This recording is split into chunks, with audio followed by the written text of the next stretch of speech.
আমার স্বপ্নের সেই ডার্বি সিগারেট বর্তমানে বর্তমানে 8 টাকা দাম। আরে সেদিনে খেলাম 6 টাকা। 6 টাকা। আরে কিভাবে সম্ভব, কিভাবে সম্ভব, কিভাবে সম্ভব, এটা কিভাবে সম্ভব?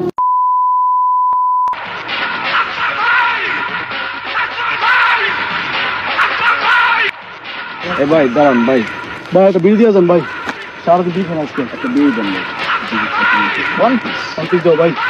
এই এই তোরা কি করলি? তোরা আমার কাছে বিড়ি চাইছিস? তোরা আমার কাছে বিড়ি চাস? তোরা আমার কাছে বিড়ি চাস? আরে বিড়ি চাস, বিড়ি চাস, বিড়ি চাস? আমি এখন বিড়ি খাওয়া বাদ দিয়েছি।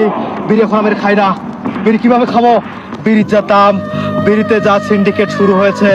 আরে আরে আমার স্বপ্নের সেই ডার্বি সিগারেট বর্তমানে বর্তমানে 8 টাকা দাম। আরে সেদিনে খেলাম 6 টাকা। 6 টাকা। আরে কিভাবে সম্ভব, কিভাবে সম্ভব, কিভাবে সম্ভব, এটা কিভাবে সম্ভব? বাংলাদেশের মতো রাষ্ট্র থেকে কি আমরা আমরা আমরা সিগারেট খোররা?